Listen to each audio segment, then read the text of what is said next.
Je vais révéler la faiblesse de Dieu par rapport à nous. Quand est-ce que Dieu devient faible par rapport à ses enfants?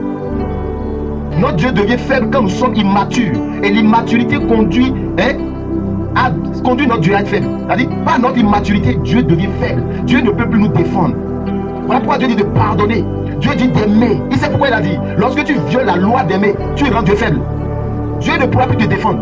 Et c'est ce que Akan a fait. Akan est parti convoiter. La Bible dit que les enfants d'Israël ont commis une infidélité. Ouais. L'ennemi intérieur, l'infidélité, c'est ton ennemi. Il ne faut pas t'amuser avec l'infidélité. Très peu aujourd'hui sont loyaux. Beaucoup prient, mais ne sont pas loyaux. Donc ils ont commis une infidélité. Ce que Dieu n'aime pas, si tu le fais, tu rends Dieu faible. C'est ça. Tu ne vas pas aller insulter ta maman et venir prier pour que Dieu te bénisse, ça va marcher.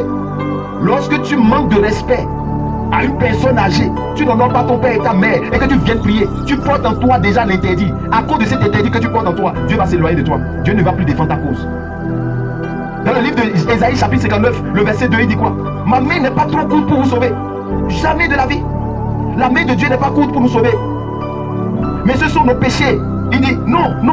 La main de l'Éternel n'est pas trop courte pour sauver. Ni son oreille trop dure pour entendre. Mais ce sont nos crimes qui mettent une séparation entre vous et votre Dieu. Ce sont vos péchés qui vous cachent sa face et l'empêchent de vous écouter. Il n'a jamais dit que c'est un sorcier qui empêche Dieu de vous exaucer. Ce qui donne la force à un sorcier, c'est ton interdit, ta violation des commandements de Dieu qui donne la force à Satan. Et plusieurs d'entre nous aujourd'hui, nous confondons Satan alors qu'il a été dépouillé à la croix. Pourquoi? Parce qu'il manque de vertu. Par manque de vertu, tu vas rendre Dieu faible. Alléluia.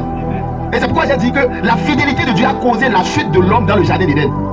La fidélité de Dieu a causé la chute de l'homme dans la chute d'Éden. Pourquoi? Dieu est tellement fidèle qu'il a mis des principes et des lois dans la nature. Et quiconque respecte va voir Dieu derrière lui. Peu importe ton bon religieux. Oh, je suis chrétien. Ça veut dire quoi? Rien. Tu es chrétien, tu n'es pas conduit par l'Esprit de Dieu, tu n'es rien.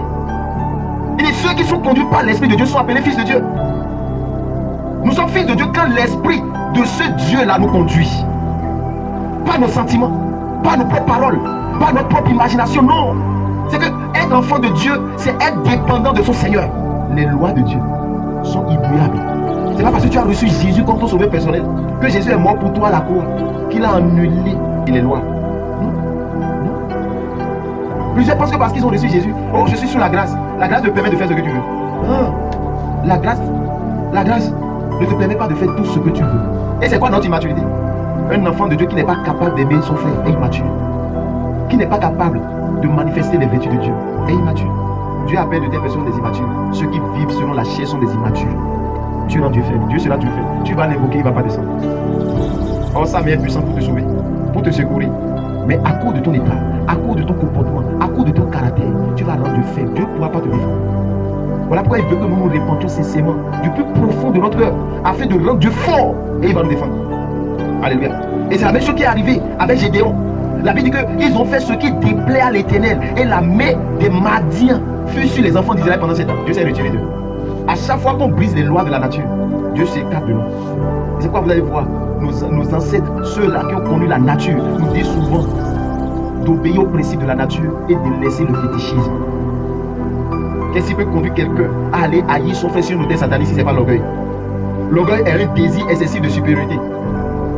Voilà les 7 ennemis, je vais les nommer rapidement. Les 7 ennemis intérieurs qui détruisent l'âme d'un homme, d'un enfant de Dieu. Les 7 ennemis. Ne t'amuse pas avec ces 7 ennemis.